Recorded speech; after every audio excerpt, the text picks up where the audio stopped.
दोस्तों आप सभी का स्वागत है आपके अपने YouTube channel fruits of education में। दोस्तों सबसे पहले मैं आप सभी को बधाई देना चाहता हूं कि आपके अपने YouTube channel fruits of education ने 700 नंबर को क्रॉस कर लिया है सब्सक्राइबर लिस्ट में। सो आप सभी को बधाई हो। अब हमारी फैमिली धीरे धीरे करके बड़ी होती चली जा रही है। दोस्तों अब आज हम जो डिस्कस करने वाले हैं वो इस बार के ऑल इंडिया बार एग्जामिनेशन के पेपर को डिस्कस करने वाले हैं। दोस्तों ऑफ कोर्स मैं पर्सनली तो यही सजेस्ट करूंगा कि ऑफिशियल जो आंसर की आए ऑल इंडिया बार एग्जामिनेशन की उसी को आप लोग फॉलो करो। बट मुझे काफ़ी दोस्तों ने कहा कि सर आप बना दीजिए आपको जो लगता है ठीक, तो मैं सोच रहा हूँ कि मैं इसकी जो एक प्रोबेबल आंसर की है वो मैं आपके लिए बना दूँ। तो दोस्तों आइए शुरुआत करते हैं और मैं आपको दोस्तों एक बेसिक आइडिया भी दे दूंगा कि कौन से क्वेश्चंस डायरेक्टली, जो मैं हमेशा अपनी स्ट्रैटेजी बताया करता हूँ ऑल इंडिया बार एग्जामिनेशन से रिलेटेड, उसका भी आपको एक आइडिया आ जाएगा कि उससे रिलेट कर रहा है ये पेपर या नहीं कर पा रहा है। ठीक है दोस्तों, तो आइए चलते हैं। दोस्तों सबसे पहले मैं बता दूं, मेरे पास सेक्शन जो इसका जो सेट है वो सेट डी है। मेरी छोटी बहन है वो भी एडवोकेट हो गई है अब, तो उसके पास सेक्शन डी था, लाइक सेट डी था। तो मैं सेट डी के हिसाब से बना रहा हूँ, तो आप अपने सेट के हिसाब से आंसर्स मैच कर लीजिएगा दोस्तों। तो आइए चलते हैं। दोस्तों पहला सवाल था इंडेमनिटी कॉन्ट्रैक्ट पे। दोस्तों ये आपको, जैसा मैं हमेशा बताता हूँ, बेयर एक्ट के इंडेक्स में से ही ये सवाल आपको मिल जाता। Suppose indemnity contract is defined under, दोस्तों सेक्शन 124 में डिफाइन है, बहुत क्लियर आंसर है। ठीक है दोस्तों आगे चलेंगे। दोस्तों सेकंड सवाल है Peek versus Gurney is a famous case related to.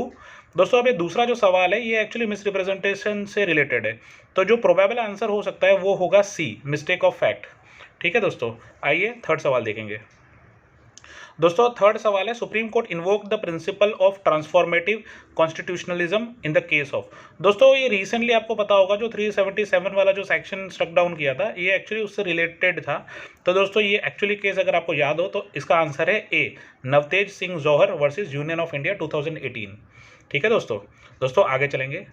दोस्तों फोर्थ जो सवाल है वो है Indian penal code applies also to any offence committed by. दोस्तों अब इसमें मैं आपको एक ट्रिक भी बहुत बार, जो मुझे जानते हैं उनको मैंने बता रखी है, जब भी आपको इस टाइप के सवाल मिले दोस्तों मैक्सिमम टाइम मैंने देखा है कि ऑल ऑफ द अबव इनके आंसर्स होते हैं। अगर मान लो भविष्य में जो स्टूडेंट्स अप्लाई करना चाहते हैं, अगर उन्हें नहीं समझ आ रहा, ऐसा नहीं है कि हर बार ऑल ऑफ द अबव ही आंसर होगा, बट अगर मान लो नहीं समझ आ रहा तो आप ऑल ऑफ द अबव मार सकते हो, तो चांसेस है कि वो राइट हो जाए। तो दोस्तों अब इसमें जो ऑप्शन दिए थे, any citizen of India in any place without and beyond India, yes. Any person on any ship or aircraft registered in India where it may be, yes. any person in any place without any and beyond India committing offense targeting a computer resource located in India, yes। all of the above दोस्तों इसका probable answer हो सकता है, और जो है मेरे हिसाब से। तो दोस्तों जो फिफ्थ सवाल है वो फिफ्थ सवाल हम देखेंगे, under the patent act which of the following are not patentable.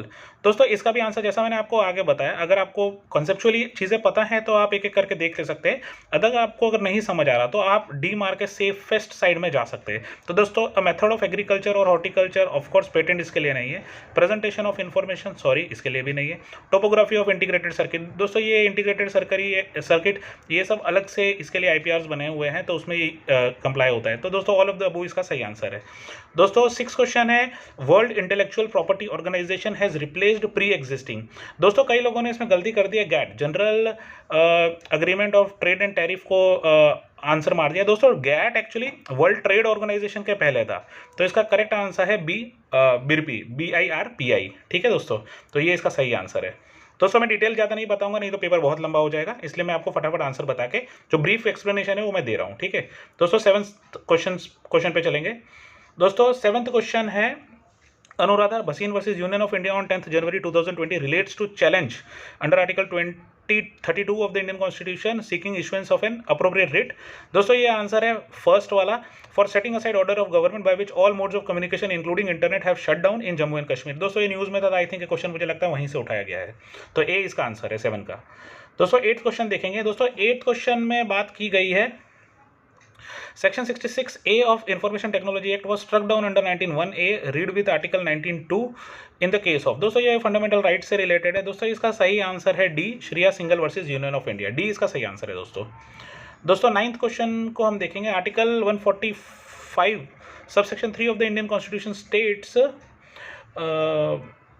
एक मिनट दोस्तों, हाँ दोस्तों, Indian constitution states that the minimum number of जजेस who are to sit for the purpose of deciding any case involving a substantial question of law as to the interpretation of this constitution or for the purpose of hearing any reference under article 143 shall be. दोस्तों ये मेरे हिसाब से answer 5 सी होना चाहिए, 5, ठीक है। कई लोग इस पे बी भी आंसर बता रहे हैं, बट सही आंसर मेरे हिसाब से 5 होना चाहिए। बाकी आप ऑफिशियल आंसर की का इंतजार कर सकते हैं। दोस्तों 10th क्वेश्चन है MC Mehta versus union of India 1986 Shriram food and fertiliser case. दोस्तों आपको पता होना चाहिए ओलियम गैस लीक का है, ए इसका आंसर है। दोस्तों आगे चलेंगे। दोस्तों अब आ जाएंगे सवाल 11th पे। दोस्तों एक Kraipak versus union of India relates to. दोस्तों क्रैपिक वाला जो केस था it was related to administrative discretion, तो इसका आंसर सी होना चाहिए, तो सी ही है मेरे हिसाब से भी। दोस्तों नेक्स्ट क्वेश्चन हम देखेंगे, judicial control of delegated legislation may be exercise on the ground of. दोस्तों ये एडमिनिस्ट्रेशन का सवाल, एडमिनिस्ट्रेटिव लॉ से सवाल उठाया गया है। दोस्तों इसका भी अगर आपको नहीं पता तो आप डी मार्क के सेफ साइड पे जा सकते हो, और अगर कंसेप्चुअली अगर आपको ये पता है तो doctrine of ultra vires, mala fide और एक्सक्लूजन ऑफ जुडिशियल रिव्यू, तीन आंसर है, तो ऑल ऑफ द अबव इसका सही आंसर है। दोस्तों क्वेश्चन नंबर 13 में हम देखेंगे on and from the commencement of Hindu succession act amendment 2005 in a joint family law govern by Mitakshara law conferring on daughter को पर्सनरी स्टेटस व सब्सटीट्यूटिंग न्यू सेक्शन 4। दोस्तों इसका सही आंसर है सेक्शन 6, जो मेरे हिसाब से सही होना चाहिए। दोस्तों section 5 of the Hindu marriage act की अगर हम बात करें तो इसका जो आंसर है मेरे हिसाब से कंडीशन ऑफ हिंदू मैरिज होना चाहिए, जो प्रोबेबल, और आप देख भी सकते हैं जाके, कंडीशन ऑफ हिंदू मैरिज है जो इसका आंसर है डी।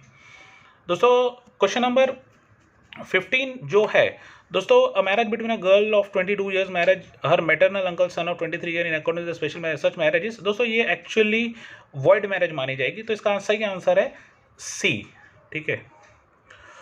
दोस्तों 16th क्वेश्चन को अगर हम देखें, the principle of res judicata is dealt under section. दोस्तों ये एकदम फैक्ट क्वेश्चन है, आप बेसिक बेयर एक्ट है आप सीपीसी का, तो उसमें इंडेक्स में से निकाल दे रहे हैं, सी इसका आंसर है 11। दोस्तों 17th क्वेश्चन देखेंगे, section 14 of the CPC deal with, दोस्तों 20 का सही आंसर है presumption as to with respect to foreign judgments, ठीक है दोस्तों। आइए दोस्तों आगे चलेंगे। दोस्तों 18th क्वेश्चन अगर आप देखें तो A residing in Delhi publishes in Kolkata statement defamatory of B may sue ए। दोस्तों जनरली मैंने आपको कहा है कि बोथ टाइप यानी all of the above type answer होते हैं, बट इसमें भी अगर आप ऑप्शन देखें तो खाली only in Delhi, only in Kolkata, in both place, और ऑप्शन है कि आइदर इन कोलकाता और दिल्ली। तो दोस्तों D is the probable answer, और जो मेरे हिसाब से सही होना चाहिए, डी इसका सही आंसर है। दोस्तों 19th क्वेश्चन को अगर हम देखें तो which provision under criminal procedure code 1973 deals with the procedure to be adopted by the magistrate to record confession and statement. दोस्तों ये काफी फैक्चुअल क्वेश्चन है, सेक्शन 164 इसका भी सही आंसर है। दोस्तों क्वेश्चन नंबर 20 देखेंगे, attachment of property person absconding can be done under section. दोस्तों ये भी फैक्चुअल क्वेश्चन है, ए इसका आंसर है 83। दोस्तों 21st क्वेश्चन को देखेंगे, magistrate may dispense with personal attendance of the accused under section dash of CRPC. दोस्तों ये भी सेक्शन लाइक फैक्चुअल क्वेश्चन है, जो डिस्पेंस अगर आप देखें तो 205 में magistrate may dispense the personal attendance. दोस्तों ये भी काफ़ी फैक्चुअल क्वेश्चन है, आपको मिल जाएगा बेयर एक्ट में। दोस्तों क्वेश्चन नंबर 22 पढ़ूंगा मैं आपके लिए, section 265A to 265L chapter 21A of the criminal procedure code deals with the concept of. दोस्तों ये बेयर एक्ट में आप देखेंगे तो प्ली बार्गेनिंग से रिलेट करता है, तो डी इसका सही आंसर है। दोस्तों 23rd क्वेश्चन है, security for good behaviour from habitual offender is dealt under. तो इसका सही आंसर, दोस्तों इसका सही आंसर है सेक्शन 110 यानी बी इसका सही आंसर है। दोस्तों 24 का अगर आप देखें, section 105H of CrPC deals with दोस्तों forfeiture of property in certain cases. दोस्तों ये इसका सही आंसर है, ए इसका सही आंसर है 24 का। दोस्तों आगे चलेंगे। दोस्तों 25th को हम देखें, अगर bar to taking cognizance after lapse of the period of limitation is dealt under. दोस्तों ये भी बेयर एक्ट का फैक्चुअल क्वेश्चन है, सेक्शन 469 बी इसका सही आंसर है। दोस्तों 26 को अगर देखो, decree holder means any person in whose favour a decree has been passed or order capable of execution has been made. दोस्तों ए इसका सही आंसर है 26 का।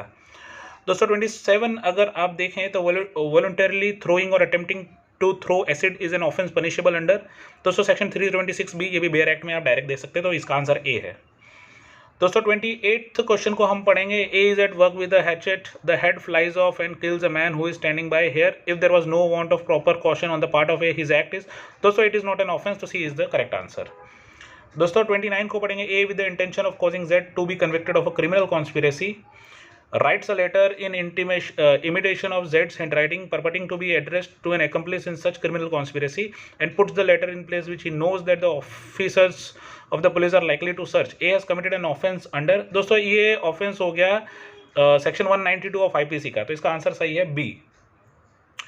दोस्तों नेक्स्ट क्वेश्चन मैं पढ़ूंगा under section 70 of the Indian contract act where a person lawfully does anything for any other person or delivers anything to me not intending to do so graciously and such other person enjoys the benefit thereof, the latter is bound to make compensation to the former in respect of or to restore the thing so done or delivered. This principle is, दोस्तों ये actually quantum मेरोइड का इसका answer होना चाहिए, तो इसका C answer होना चाहिए। कई लोगों ने ए भी मारा है बट मेरे हिसाब से क्वांटम मेरोइड इसका सही आंसर होना चाहिए सी। दोस्तों क्वेश्चन नंबर 31 पढ़ूंगा। 31 है अग्रीमेंट इज, दोस्तों ये आपको पता ही है, इसका आंसर ये है प्रॉमिस और set of promise forming consideration to each other. Contract law में अगर इंटरप्रिटेशन क्लॉज सेक्शन 2 अगर आप पढ़ें तो उसमें सारी डेफिनेशंस दी हुई है, इसलिए डायरेक्ट मैं हमेशा कहता हूँ बहुत इंपॉर्टेंट है। दोस्तों सेक्शन 32 पढ़ेंगे। दोस्तों under the land acquisition act the person expression land includes, दोस्तों मैंने आपको कहा अगर आपको कुछ नहीं समझ रहा था ऑल ऑफ द वो आप मार सकते हो सेफेस्ट साइड पे, जनरली आंसर्स होते हैं, बट जनरली अगर आपको कंसेप्चुअली पता है तो आप देखेंगे benefit to arise out of land, yes it is a part of land. Things attach to the earth, yes it is a part of land. Third, things permanently fasten बंधा हो to anything attach to the earth, yes it is a part of land. तो दोस्तों all of the above इसका सही answer है, 32 का answer है D. दोस्तों 33 में अगर आप देखें टेम्पररी ऑक्यूपेशन ऑफ वेस्ट और arable land procedure when difference as to with respect to compensation exist is provided, दोस्तों इसका सही आंसर है C 35 of land acquisition act. ये बेयर एक्ट में अगर आप देख पाएंगे तो ये लिखा हुआ है, कई लोगों ने इसको 30 मारा है बट ये गलत आंसर है, सी इसका सही आंसर है। दोस्तों आगे चलेंगे। दोस्तों 34th क्वेश्चन जो है XYZ jointly promises to pay A an amount of 50,000 subsequently XYZ untraceable, can A compel Z to pay, तो इसका दोस्तों इसका सही आंसर है A can under section 43 para 1, दोस्तों ये इसका सही आंसर है। दोस्तों सेक्शन 35 हम देखेंगे delivery of goods by one person to another for some purpose upon a contract that they shall when the purpose is accomplished be returned or disposed of according to the direction of the person delivering them, this process is termed as, दोस्तों ये actually bailment है basic, अगर आप direct देखेंगे contract का तो उसमें आपको मिल जाएगा, तो इसका बी आंसर है। दोस्तों 36 पढ़ेंगे। Section 14A inserted by the specific relief amendment act 2018 relates to, दोस्तों ये relates to power of court to engage experts, ये इसका ए इसका आंसर है 36 का। दोस्तों 37 देखेंगे in which of the following case the offence of sedition was in issue, दोस्तों जैसा देखो मैंने आपको बताया है कि इस टाइप के क्वेश्चन अगर आपको नहीं मिल रहे हैं तो सेफेस्ट साइड होता है आप अगर ऑल ऑफ द अबव है तो आप मार दीजिए, 90% ऑफ द केसेस में आप इसको सही कर देंगे अगर आपने नहीं पढ़ा है केसेस, अगर आप नहीं ढूंढ पा रहे। तो दोस्तों इसका भी आंसर सही है, all of the above D इसका सही आंसर है। क्यूएन एक्सप्रेस और गंगाधर में था, निरुद्दीन दत्त मजबूर एम्बरर में भी था, Kedarnath Singh versus state of Bihar में भी था, तो सब में सेडिशन वाला के सीन था ही। दोस्तों आगे चलेंगे question number 38।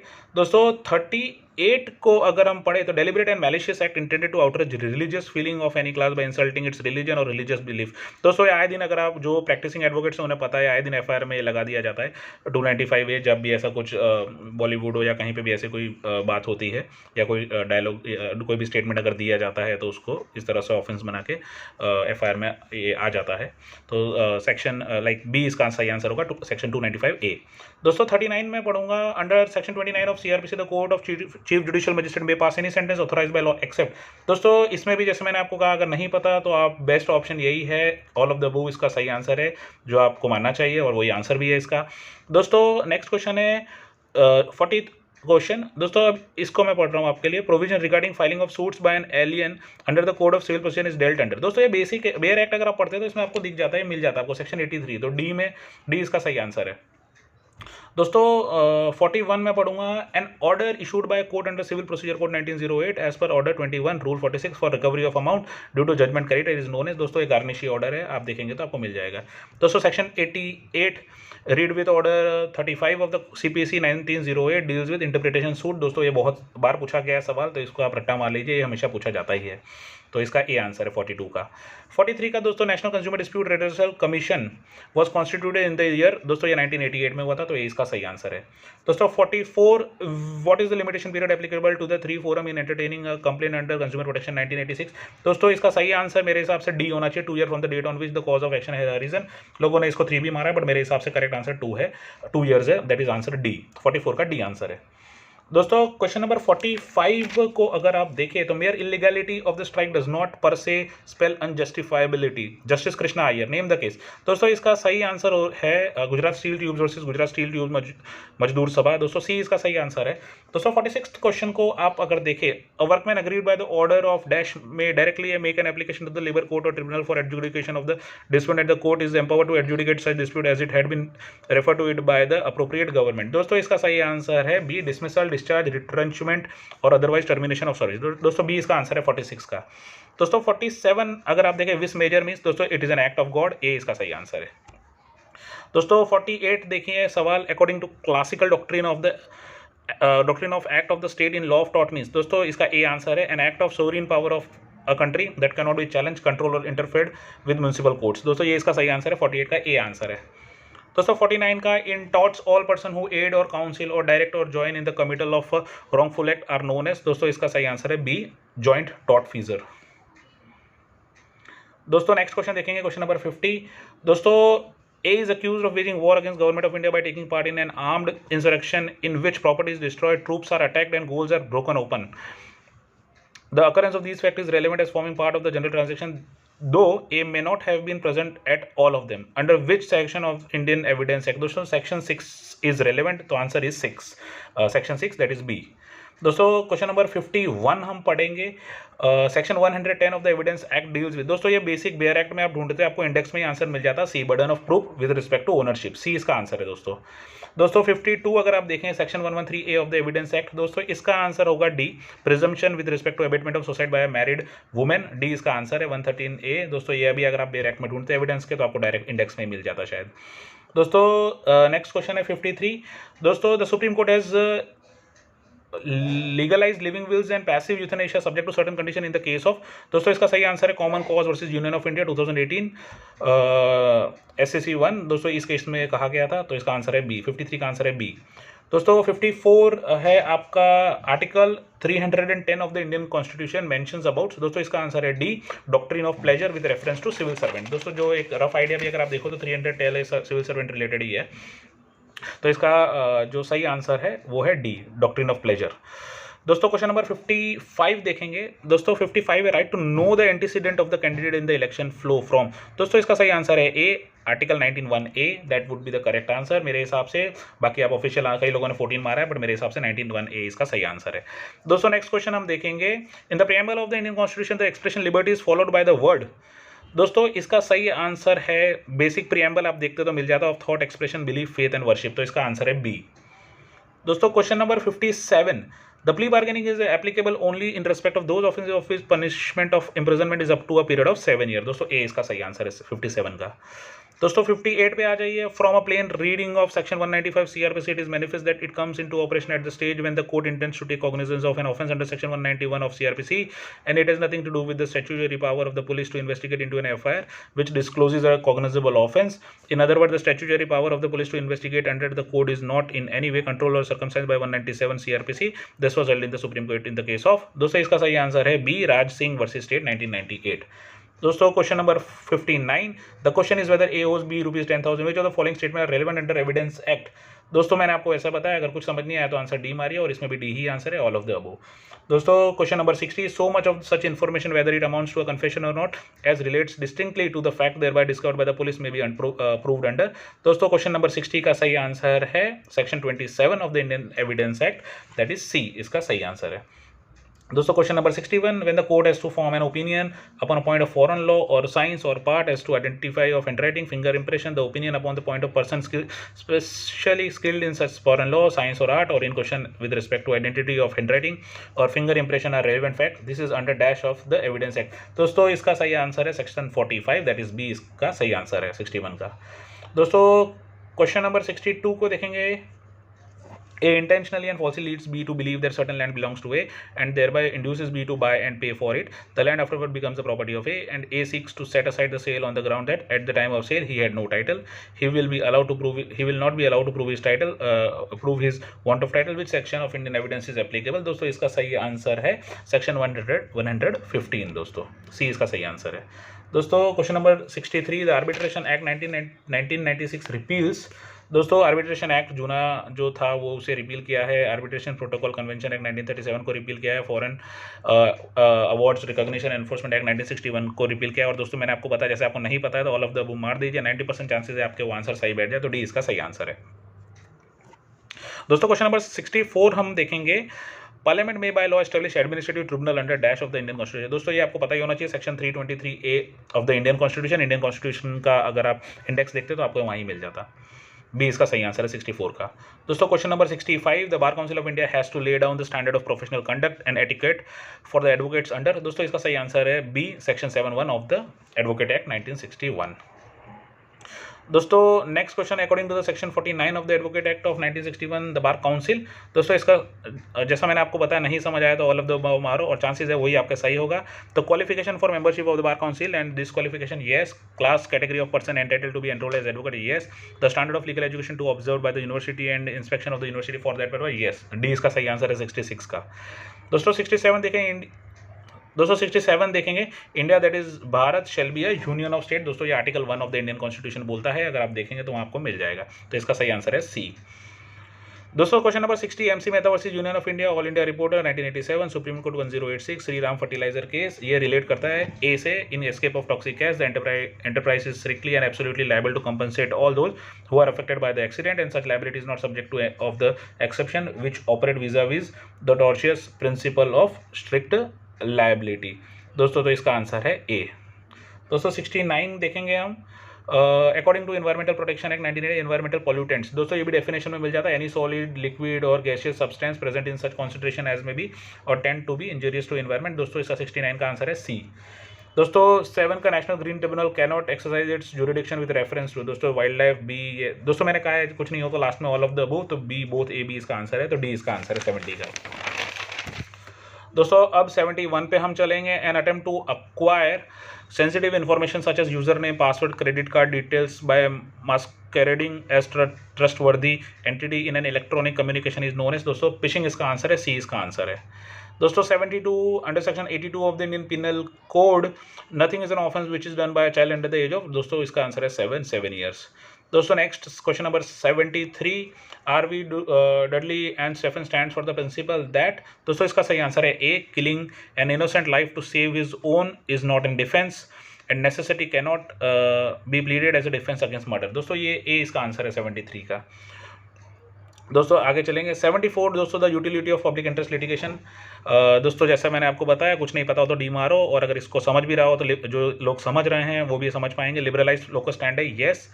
The proceedings are non adversarial, yes. Procedural requirements are liberalise, yes. दोस्तों ऑल ऑफ द इसका आंसर है। दोस्तों आई नो इसके कॉन्सेप्ट्स आपको नहीं पता होंगे, तो वो हालांकि वो पर्पस नहीं है इस वीडियो का, इसलिए मैं आंसर बता बता के आगे निकल रहा हूँ। बट जैसे जैसे आप इन चीज़ों को समझेंगे, मैं इनके ऊपर भी इंडिविजुअली वीडियोस बनाऊंगा ही। काफ़ी समय हो गया मैंने वीडियोस नहीं बनाए, तब मैं आपको सारे कॉन्सेप्ट्स बताता रहूँगा टाइम टू टाइम। तो दोस्तों फिलहाल आंसर जो है उसका डी है 74 का।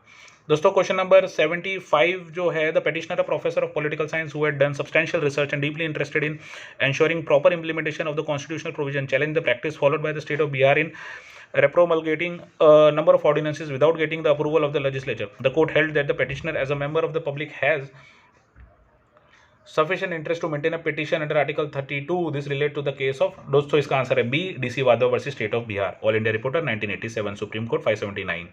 दोस्तों question number 76, where a legal wrong, legal injury is caused to a person or to determinate class of person by reason of violation of any constitutional or legal right or any burden is imposed in contravention of any constitutional or legal provision or without authority of law, or any such legal wrong or legal injury or illegal burden is threatened and such person or determinate class of person by reason of poverty, helplessness or disability or socially or economic disadvantages position unable to approach the relief for court, any member of the public can maintain an application for an appropriate direction order writ under 226 in case any breach of fundamental right of such person determinate class of person in this court Article 32 seeking judicial redress of the legal wrong or legal injury caused to such person or determinate class of person justice Bhagwati in the case of. दोस्तों ये किस case में कहा गया है? दोस्तों ये people union for democratic rights versus union of India, A इसका आंसर है जिसमें कहा गया है। दोस्तों question number 77, imposition of compensatory cost in respect of false or vexatious claim and or defense is dealt under। दोस्तों it is dealt under section 35 of CPC, that is B इसका answer है। दोस्तों 78 पढ़ेंगे हम, which provision under the code of the CPC deals with substituted service of summons upon the defendant. दोस्तों इसका answer है सी, order 5 rule 20। दोस्तों उसके बाद क्वेश्चन नंबर 79 देखेंगे। Among other thing the function of bar council of India include laying down standard of professional conduct and etiquettes for advocate under which section of the advocates act. दोस्तों section 7 में करेंगे तो ए इसका सही answer है। दोस्तों question number 80 according to justice Abbott Parry what are the 7 lamps of advocacy. दोस्तों academics में आपने ये पढ़ा होगा, इसका सही आंसर है B, honesty, courage, industry, wit, eloquence, judgement and fellowship. दोस्तों इसका आंसर है बी 80 का। दोस्तों 81 का है minimum number of directors in a public company. दोस्तों इसका सही आंसर है A3 इज द सही इसका करेक्ट आंसर। दोस्तों question number 82 an associate company in relation to another company means. दोस्तों इसका आंसर है A, a company in which that offer that other company has a significant influence but which is subsidiary company of the company having such influence and includes a joint venture company। दोस्तों question number 82 का answer है ए। दोस्तों question number 82 के बाद आएंगे हम 83। Section 66A of the IT act was held unconstitutional in case of. दोस्तों इसको अनकॉन्स्टिट्यूशनल हेल्ड किया है Shreya Singhal versus union of India, that is answer C, 83 का सी। दोस्तों 84 a teacher is not a workman within the purview of the industrial dispute act held in case of. दोस्तों ये held किया गया था C में Sundarambal versus union of Goa, government of Goa. दोस्तों C इसका सही आंसर है। दोस्तों question number 85 according to factories act. दोस्तों a child means a person who has not completed his 15th year of age. दोस्तों इसका सही आंसर है ए। दोस्तों नेक्स्ट क्वेश्चन में हम चलेंगे। दोस्तों question number 86 according to income tax act zero coupon bond means. दोस्तों मैंने आपको जैसा कहा है कुछ समझ नहीं है तो ऑल ऑफ द वो मारो और उसका आंसर इसमें भी आंसर वही है, ऑल ऑफ द वो। 86 का डी इसका सही आंसर है। दोस्तों क्वेश्चन नंबर 87 पर हम आएंगे। Provision relating to GST are inserted in the constitution by. दोस्तों इट इज इंसर्टेड बाय 101 यानी ए इसका सही आंसर है। द कॉन्स्टिट्यूशन 101st एक्ट 2016 यानी 87 का ए आंसर है। दोस्तों 88 क्वेश्चन आ जाओ। Suits by indigent person is dealt under. दोस्तों ये काफ़ी ऑर्डर अगर आपने पढ़े होते हैं तो आपको डायरेक्टली आंसर मिल जाता है। इसका आंसर है बी, ऑर्डर 33 ऑफ CPC। दोस्तों क्वेश्चन नंबर 89 देखेंगे। Res gestae relevancy of facts forming part of same transaction is dealt under. दोस्तों ये सेक्शन 6 है यानी 89 का आंसर है A, section 6 of Indian evidence act. दोस्तों क्वेश्चन नंबर 90 देखेंगे। The definition of money under GST law does not include. दोस्तों इसका सही आंसर है B, currency held for numismatics value. दोस्तों मेरे हिसाब से बी है, कई लोगों ने ए भी मारा है बट मेरे हिसाब से आंसर बी है। 90 का बी इसका करेक्ट आंसर है। दोस्तों क्वेश्चन नंबर 91 को हम देखेंगे। Under article 279A GST council is constituted under is constituted by। दोस्तों it is constituted by the president. तो इसका सही आंसर है सी, इसका सही आंसर है 91 का। दोस्तों 92 का आंसर देखेंगे। Definition of contract. दोस्तों कई लोगों ने इसमें 2A मारा है, मेरी छोटी बहन ने भी 2A मारा है बट इसका सही आंसर है 2H, इसका सही आंसर है बी। तो ये अगर आप बेहर एक्ट की बेसिक डेफिनेशन देखेंगे तो सेक्शन 2 में ही दिया हुआ है, तो 2H में कॉन्ट्रैक्ट की डेफिनेशन दी हुई है। दोस्तों क्वेश्चन नंबर 93 को देखेंगे। Hindu succession amendment act HSAA 2005 provides for women. दोस्तों इसका सही आंसर है A, coparcenary rights at par with man. दोस्तों तो 93 का आंसर है ए। दोस्तों 94 देखेंगे। Section 25 of the Hindu marriage act. दोस्तों इसमें भी कई लोगों ने कस्टडी ऑफ चिल्ड्रन मांगा रहा है, बाकी वो गलत आंसर है, बाकी सही आंसर है परमानेंट एलिमनी एंड मेंटेनेंस।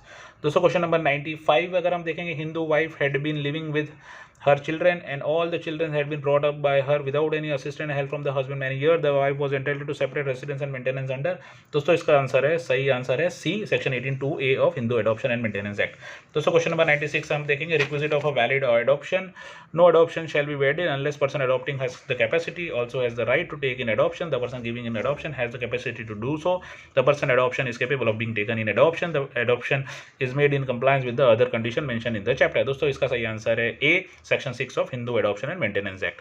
दोस्तों question number 97 according to the Muslim women protection of right of son act 2019 any pronouncement of talaq as defined under the act by Muslim husband upon his wife by words either spoken or written or in electronic form or in any other manner whatsoever shall be। दोस्तों it is void, cognizable, compoundable, D all of the above is the correct answer। दोस्तों D इसका answer है 97 का।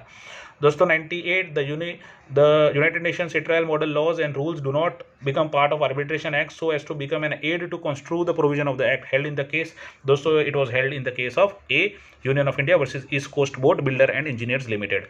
दोस्तों question number 99 according to section 7(4) of the Arbitration and Conciliation Act, an arbitration agreement is in writing if it is contained in। दोस्तों इसका सही answer है D, all of the above, जैसा मैं आपको हमेशा बताता हूँ ABC तीनों है, तो डी इसका करेक्ट आंसर है। दोस्तों लास्ट क्वेश्चन है हमारा, waiver of right to object deviance from arbitration agreement is mention under dash. दोस्तों it is mention under section 4 of arbitration and conciliation act, तो इसका सही आंसर है बी। दोस्तों आई होप आपको ये वीडियो पसंद आया हो, और दोस्तों ये मेरे प्रोबेबल आंसर है, हो सकता है ऑफिशियल आंसर की में कुछ अलग आया, बट 99% चांसेस यही है कि यही आंसर है। इसमें से कोई भी मुझे नहीं लगा कोई डिस्प्यूटेड, एक दो को छोड़ दे तो कोई ज़्यादा डिस्प्यूटेड क्वेश्चन नहीं है। तो दोस्तों आई होप आपका एग्जाम अच्छा हो, आप लाइन क्रॉस कर जाएं। और दोस्तों अब आपको लॉ के वीडियोज़ रेगुलरली मिलते रहेंगे। आप सभी को happy Republic day. Thank you.